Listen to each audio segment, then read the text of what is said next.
بسم الله الرحمن الرحيم. طاسيم.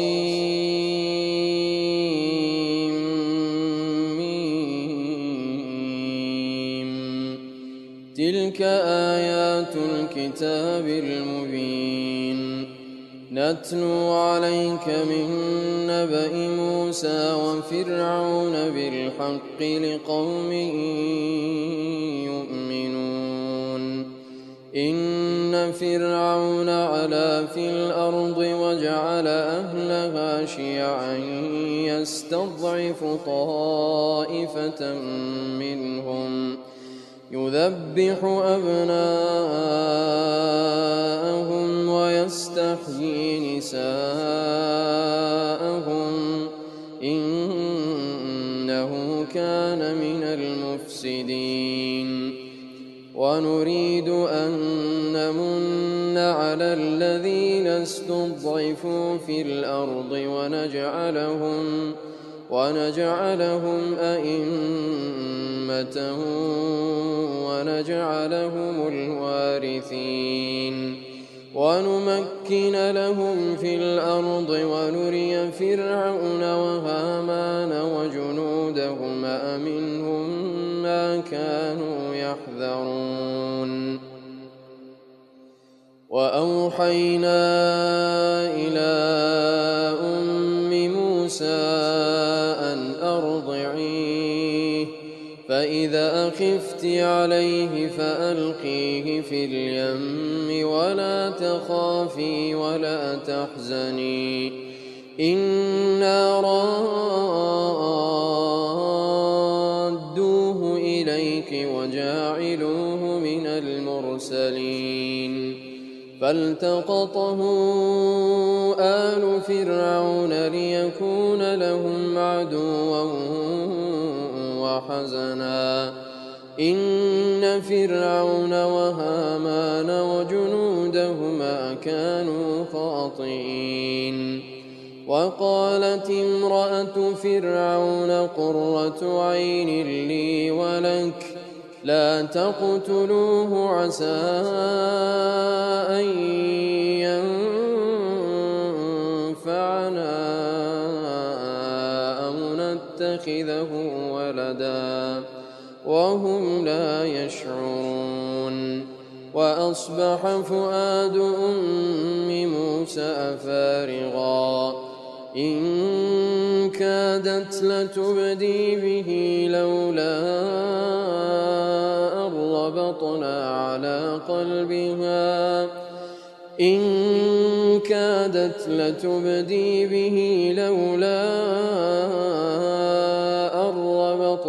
على قلبها لتكون من المؤمنين. وقالت لأخته قصيه فبصرت به عن جنب وهم لا يشعرون. وحرمنا عليه المراضع من قبل فقالت هل أدلكم على أهل بيت يكفلونه لكم وهم له ناصحون. فرددناه إلى أمه كي تقر عينها ولا تحزن ولتعلم أن وعد الله حق ولكن أكثرهم لا يعلمون. ولما بلغ أشده واستوى آتيناه حكما وعلما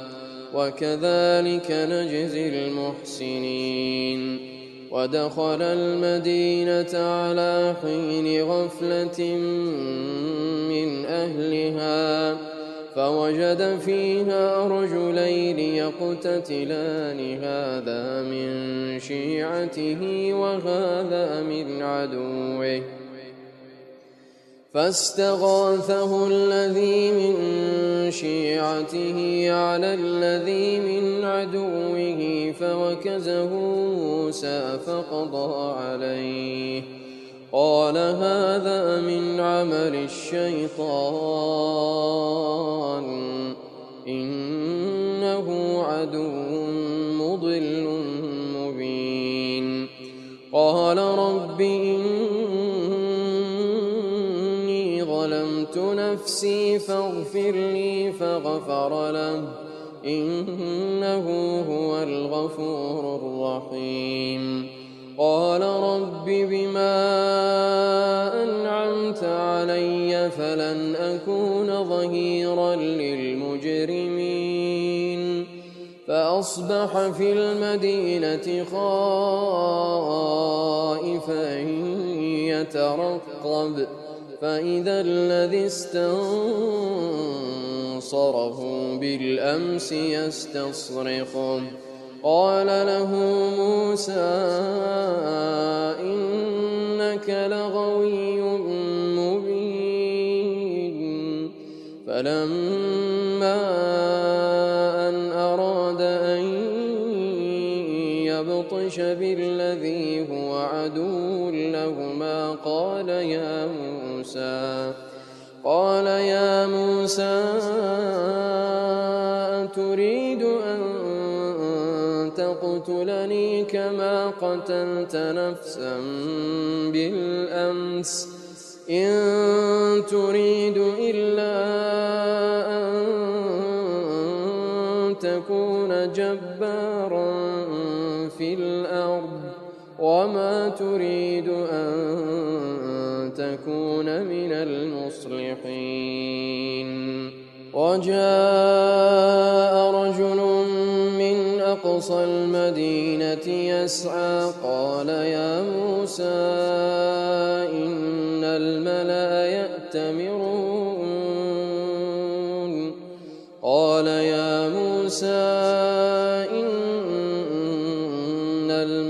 يأتمرون بك ليقتلوك فاخرج إني لك من الناصحين فخرج منها خائفا يترقب قال رب نجني من القوم الظالمين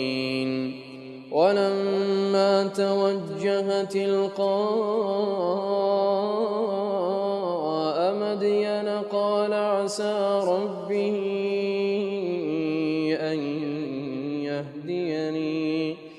قال عسى ربي أن يهديني سواء السبيل ولما ورد ماء مدين وجد عليه أمة من الناس يسقون ووجد من دونهم امرأتين تذودان قال ما خطبكما قالتا لا نسقي حتى يصدر الرعاء وأبونا شيخ كبير فسقى لهما ثم تولى إلى الظل فقال رب إني لما أنزلت إلي من خير فقير فجاءته إحداهما تمشي على استحياء قالت إن أبي يدعوك ليجزيك أجر ما سقيت لنا فلما جاءه وقص عليه القصص قال لا تخف نجوت من القوم الظالمين قالت إحداهما يا أبت استأجره إن خير من استأجرت القوي الأمين. قال إني أريد أن أنكحك إحدى ابنتي هاتين على أن تأجرني 8 حجاج، فإن أتممت 10 فمن عندك، وما أريد أن أشق عليك، ستجدني إن شاء الله من الصالحين. قال ذلك بيني وبينك أيما الأجلين قضيت فلا عدوان علي، والله على ما نقول وكيل. فلما قضى موسى الأجل وسار بأهله آنس من جانب الطور نارا، قال لأهلهم كثوا إني آنست نارا لعلي آتيكم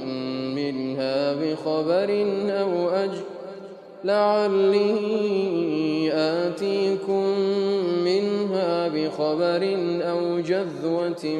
من النار لعلكم تصطلون. فلما أتاها نودي من شاطئ الوادي الأيمن في البقعة المباركة من الشجرة أن يا موسى إني أنا الله رب العالمين،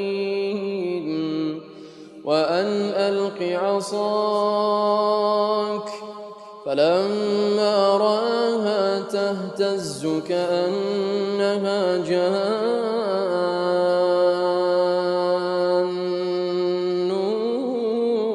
ولا مدبرا ولم يعقب، يا موسى أقبل ولا تخف إنك من الآمنين. أسلك يدك في جيبك تخرج بيضاء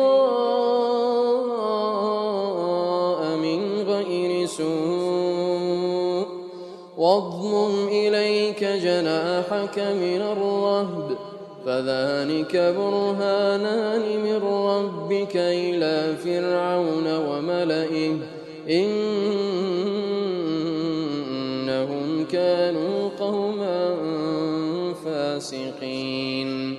قال رب إني قتلت منهم نفسا فأخاف أن يقتلون، وأخي هارون هو أفصح مني لسانا فأرسله معي رد أن يصدقني إني أخاف أن يكذبون. قال سنشد عضدك بأخيك ونجعل لكما سلطانا فلا يصلون إليكما بآياتنا أنتما ومن اتبعكما الغالبون. فلما جاءهم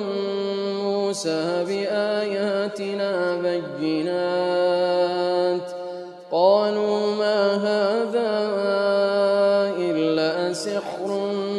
مفترى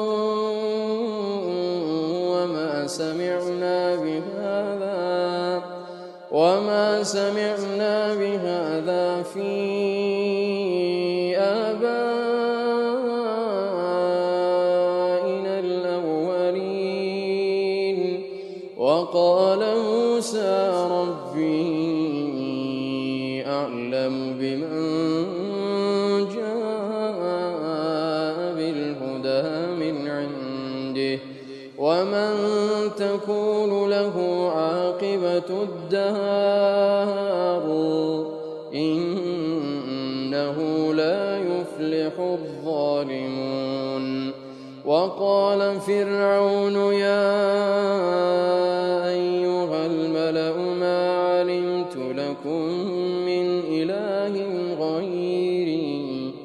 فأوقد لي يا هامان على الطين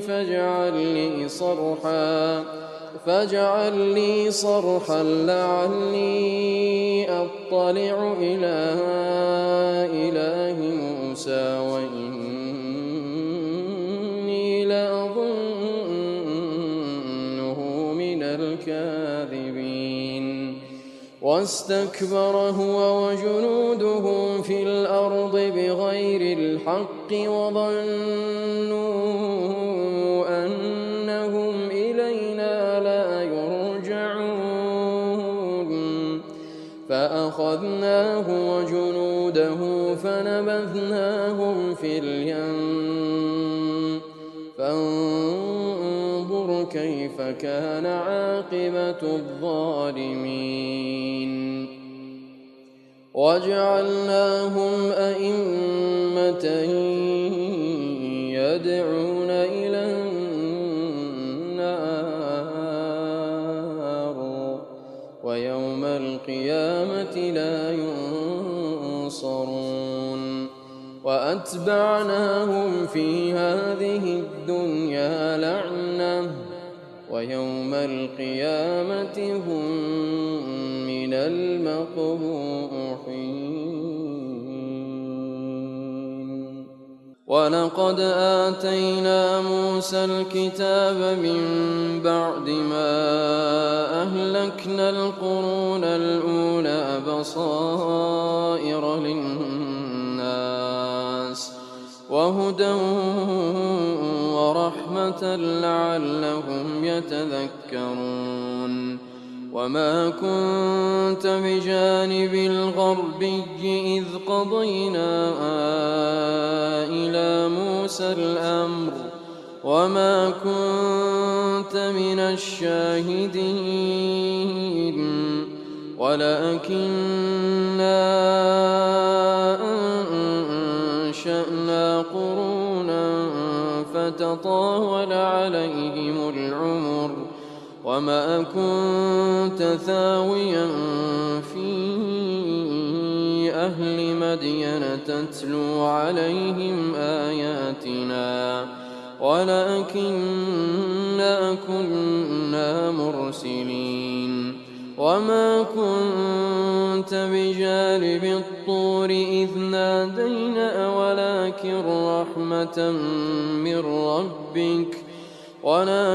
رحمة من ربك لتنذر قوما ما أتاهم من نذير من قبلك لعلهم يتذكرون. ولولا أن تصيبهم مصيبة بما قدمت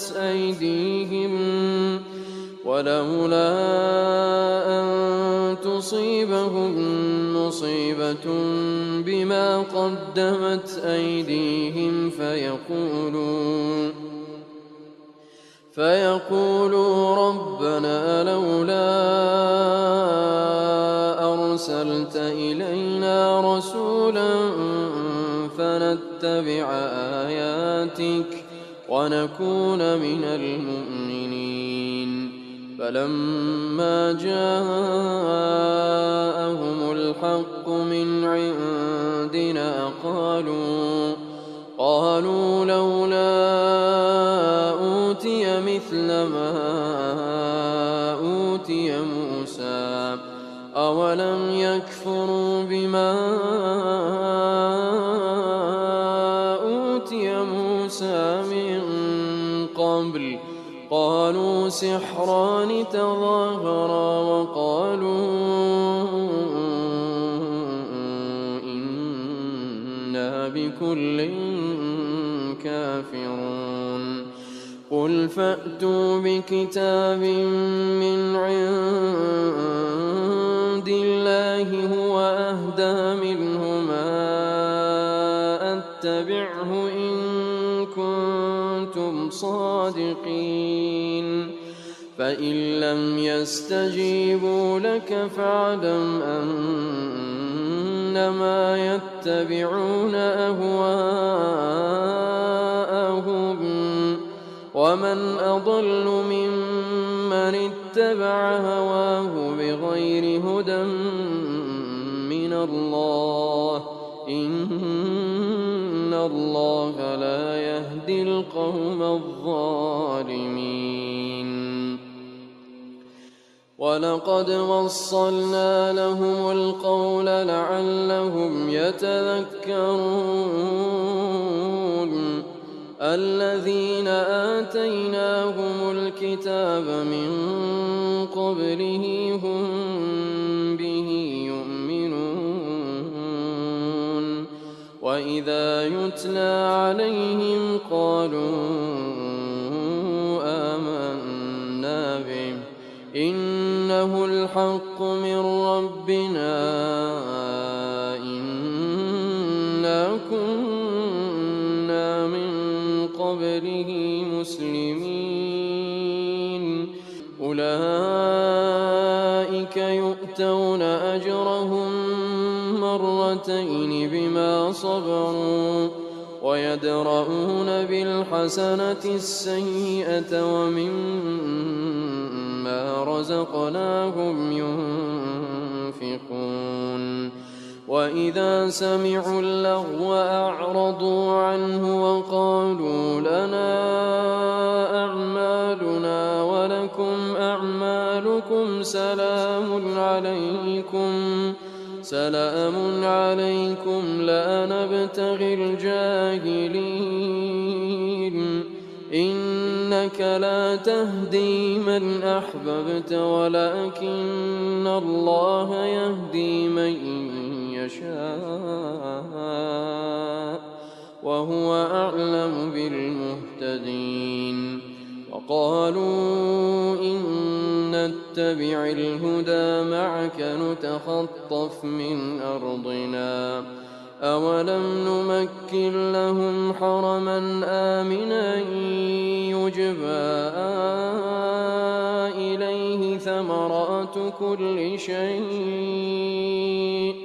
يجبى إليه ثمرات كل شيء رزقا من لدنا ولكن أكثرهم لا يعلمون وكم أهلكنا من قرية بطرت معيشتها فتلك مساكنهم لم تسكن من بعدهم إلا قليلا وكنا نحن الوارثين وما كان ربك مهلك القرى حتى يبعث في أمها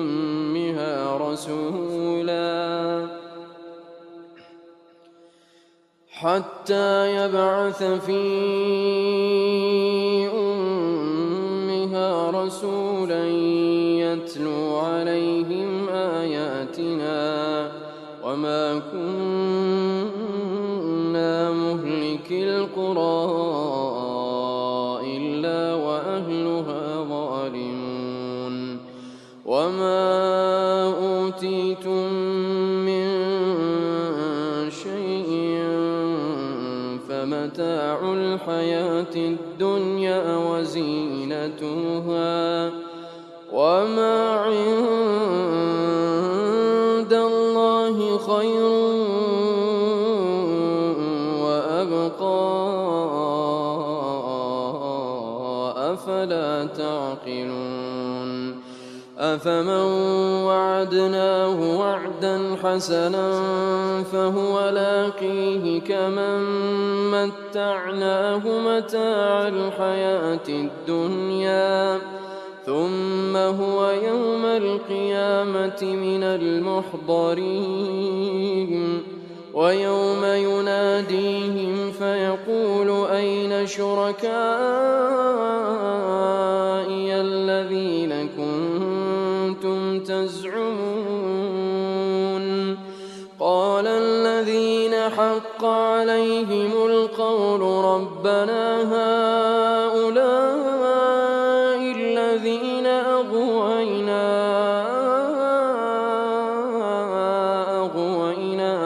كما غوينا تبرأنا إليك ما كانوا إيانا يعبدون وقيل ادعوا شركاءكم فدعوهم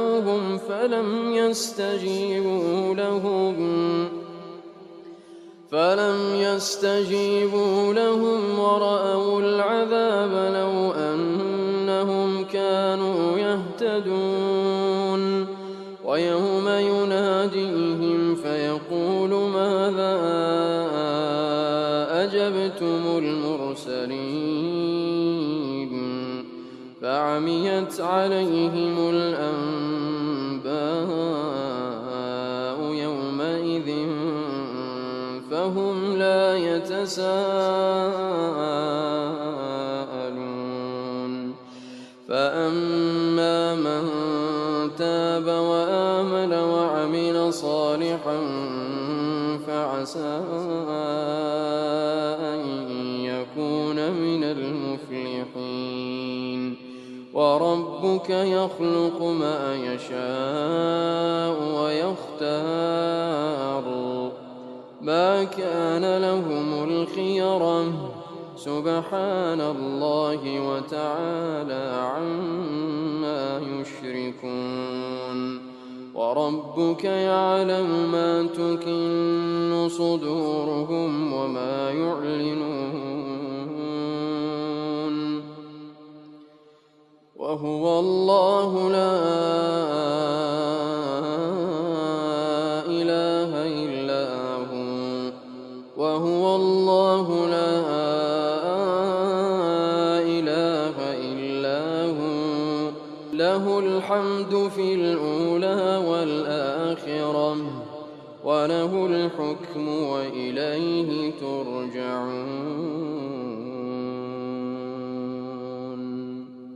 قل أرأيتم إن جعل الله عليكم الليل سرمدا إلى يوم القيامة من إله غير الله يأتيكم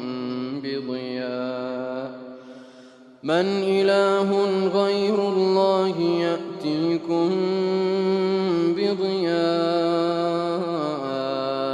أفلا تسمعون قل أرأيتم إن جعل الله عليكم النهار سرمدا إلى يوم القيامة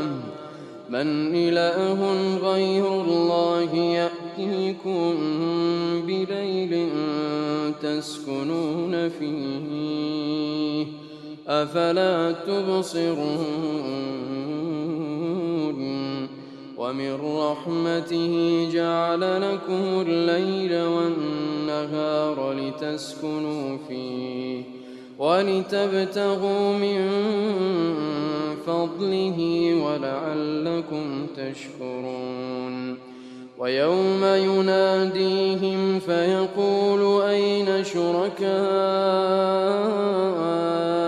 الذين كنتم تزعمون ونزعنا من كل أمة شهيدا فقلنا هاتوا برهانكم فعلموا أن الحق لله وضل عنهم ما كانوا يفترون إن قارون كان من قوم موسى فبغى عليهم آتيناه من الكنوز ما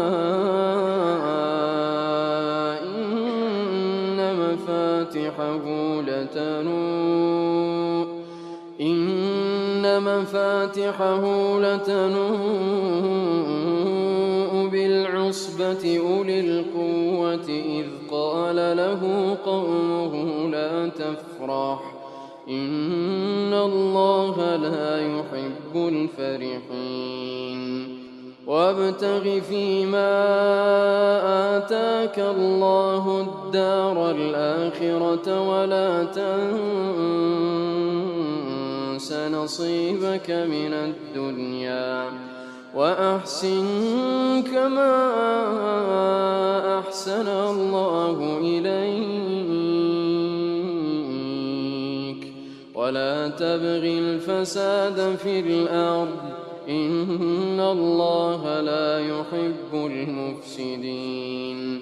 قال إنما أوتيته على علم عندي أولم يعلم أن الله قد أهلك من قبله من القرون من هو أشد منه قوة وأكثر جمعا ولا يسأل عن ذنوبهم المجرمون فخرج على قومه في زينته قال الذين يريدون الحياة الدنيا يا ليت لنا مثل ما أوتي قارون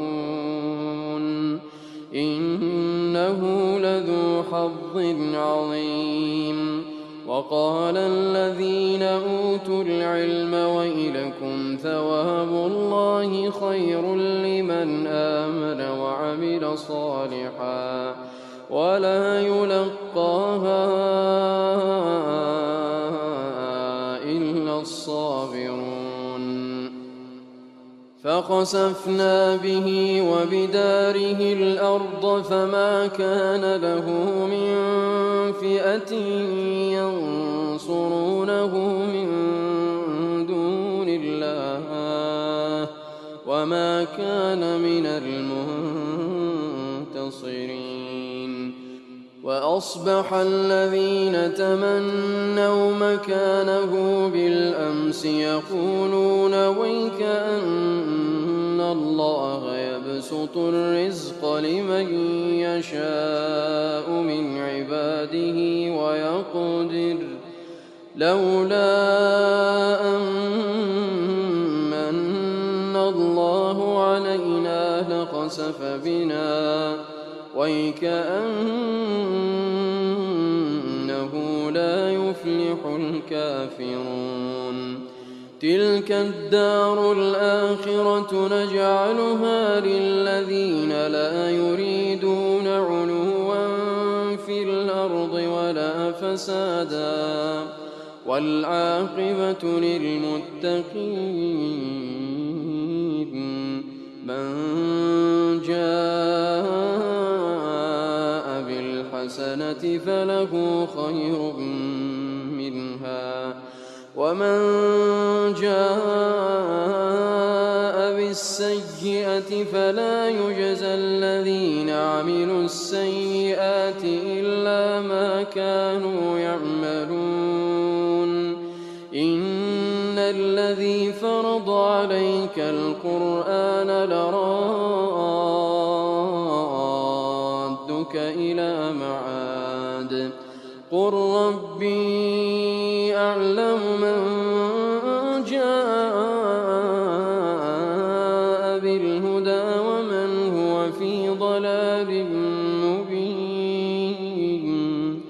وما كنت ترجو أن يلقى إليك الكتاب إلا رحمة من ربك فلا تكونن ظهيرا للكافرين